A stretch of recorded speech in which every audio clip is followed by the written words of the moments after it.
ఇదే నా పల్లెటూరు, ఇదే నా తల్లిగారు.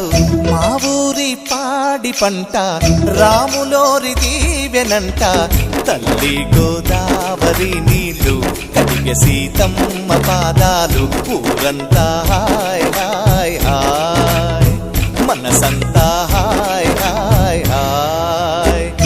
ఇదే నా పల్లెటూరు, ఇదే నా తల్లిగారు. మా ఊరి పాడి పంట రాములోరి దీవెనంట.